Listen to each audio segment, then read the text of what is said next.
Yo, first things first, it's time to shake ground in the 8th round. Box battle will break down with a beat in the rhyme tone. Jump in the cyclone, SC well, yes, yes, I know. The rap team, AC, hack red team, put them up. 발표 중 꼭 필요한 세 가지를 설명드릴 이혁진입니다. 여러분은 발표를 정말 잘하고 싶으실 거예요. 저도 정말 발표를 잘하고 싶은데 그 비결이 뭐 있을까 하다가 세 가지를 준비해봤습니다. 첫 번째로 바른 자세로 한자리에서 발표하자. 우리가 흔히 스티브 잡스처럼 발표를 하는 사람을 정말 발표를 잘하는 사람이라고 생각하는데요. 스티브 잡스의 그 단어 하나, 행동 하나, 손짓 하나는 정말 치열하게 준비된 그 결과물입니다. 하지만 우리가 그만큼의 시간을 투자를 못한다면 우리는 한자리에 서서 단상을 최대한 이용하는 방법이 가장 좋습니다. 단상이 없고 그냥 자기가 좀 자연스럽게 하는 친구들은 정말 다양한 모습을 보여줍니다. 마이크를 이렇게 잡고 발표를 하는데 정말 이렇게 스트레스 이렇게 생각하고 네, 락커 스타일 얼굴 안 보이고 네. 그 큐카드도 넘길 때 이렇게 막 뭐랄까 확 던지면서 그러니까 원래 가상의 자연스럽게 넘겨야 되는데 이걸 이렇게 날리시더라고요. 카드 날리듯이 반경 있게 네. 흰사람들 이렇게 표창 던지듯이 이렇게 하는 분도 있고 또 단상 같은 이런 데가 없으니까 짝다리 짚은 경우가 이렇게 보여요.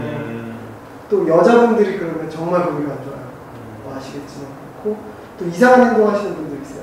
그러니까 팔을 이제 돌리시는 분들 있어요. 자기도 모르게 자기 옛날 습관이나 버릇이 나. 저희도 그럴지 모르는데 네. 진짜 발표할 때 이렇게 발표를 하시는 거예요. 그거 보면서 제발 이랬던 분들 있고. 그리고 두 번째 비법은 어쩔 수 없는 실수는 자연스레 넘기자입니다. 발표를 한번 시작하면 멈출 수가 없습니다. 그때는 우리는 실수를 그냥 웃어 넘기시는 게 최고입니다.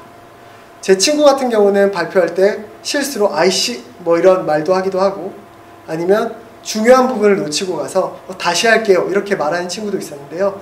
그럴 경우에는 집중력도 많이 떨어지고 전체적으로 완성도가 떨어져서 발표 전반에 대해서 기획서 전반에 대해서 그런 높은 점수를 못 받게 됩니다. 전략반까지 딱 발표를 다 했는데 중간에 실수를 한 거야. 근데 거기서 이제 그 사람이 처음부터 다시 할게요. 듣는 사람이 갑자기 이제 허무해지는 거죠. 처음부터 똑같은 걸 다시 들어야 되냐.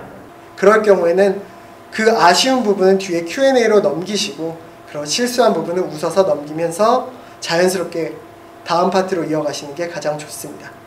그리고 마지막으로 세 번째는 목소리에는 강약을 주시고 말에는 속도를 주셔야 됩니다. 사람이 집중할 수 있는 시간은 15분이라고 합니다. 대부분 발표가 10에서 15분인데요. 그리고 전체적인 PT 길이는 총 6팀이 나온다면 10분씩이면 1시간이죠. 그 1시간 동안 사람은 집중하기가 상당히 어렵습니다. 그렇기 때문에 중요한 부분에서는 강하게 이야기하고 그리고 좀 더 집중해서 들어주길 바라는 부분은 이야기를 살살 작게 하는 방법도 필요합니다. 또한 속도도 빨리 하고 속도도 느리게 함으로써 이야기를 집중하게 할 수 있고요. 발표 후 기억해야 될 세 가지를 발표하게 된 김태성입니다. 사실 발표 자체도 무섭지만 발표 후 들어오는 질의응답이 사실 더 무서우시죠? 이 세 가지만 기억하시면은 큰 어려움 없이 발표를 잘 끝내실 수 있을 겁니다. 첫 번째, 절대로 평가자와 싸우지 말라. 당연한 말 같은데 사실 많은 발표 후에 질의응답을 할 때 평가자들과 싸우게 됩니다. 발표하신 분들은 그런 생각이 드실 거예요. 왜 내 좋은 아이디어를 자꾸 평가자들이 비판을 할까?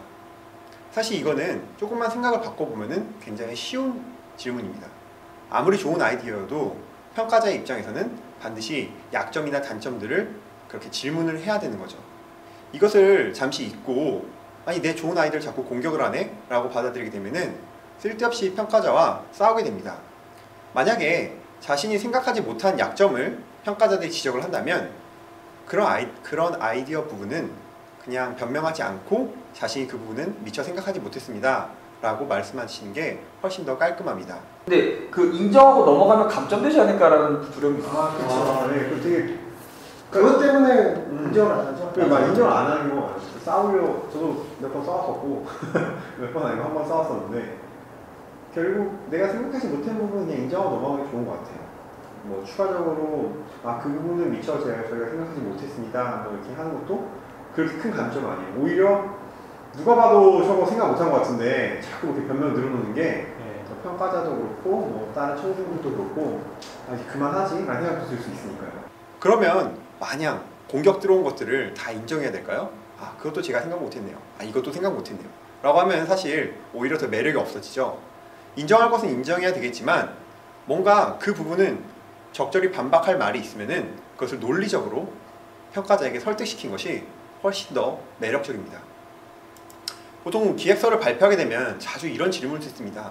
평가자들 중에서는 방금 발표한 아이디어 말고 저는 이런 아이디어를 생각해봤는데 이게 더 좋지 않겠어요? 라고 이렇게 역으로 공격 들어올 때가 있습니다.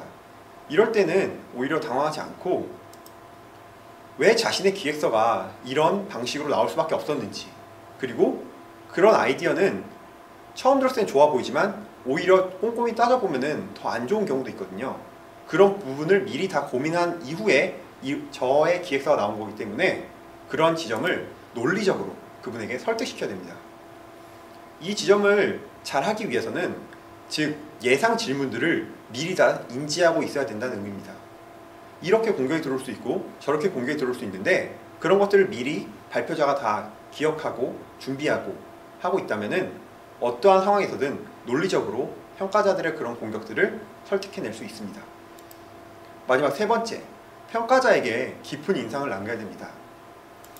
예시를 하나 들어드리려고 합니다. 모 제과 업체에서 마케팅 기획서 발표 중에 비슷한 아이디어가 2개 나왔습니다. 둘 다 과자집을 팝업 스토어로 만들어서 길거리에서 홍보하자는 거였습니다. A팀도 비슷한 아이디어였고 B팀도 비슷한 아이디어였습니다. 그런데 1등은 A팀이 차지했습니다. 이유는 뭘까요? 물론 기획서상의 조금의 차이도 있겠지만 A팀은 심사위원들의 이해를 돕기 위해서 직접 팝업 스토어에서 판매될 예시용 미니 케이크와 쿠키를 구워왔습니다. 그리고 그걸 나눠주면서 만약에 팝업 스토어를 만든다면은 이런 것들이 나올 거예요 라고 하면서 평가자들에게 질의응답 시간에 드렸던 겁니다. 이것은 단순히 쇼맨십을 하라는 의미가 아닙니다. 이런 노력을 통해서 기획서를 한 장 쓰기 위해서 얼마나 많이 노력했고 그거에 대한 진정성이 얼마나 깊은지를 평가자들에게 다시금 느껴주게 하는 것입니다. 결국 기획서는 누가 더 깊은 인상을 남겼는가의 싸움입니다. 이 점을 기억하시면은 발표가 끝나고 나서도 평가자들 머릿속에 오랫동안 기억에 남는 기획서가 될 것입니다. Here we go, isn't it familiar? I hadn't had someone to talk to in such a long time, and it's strange, all we have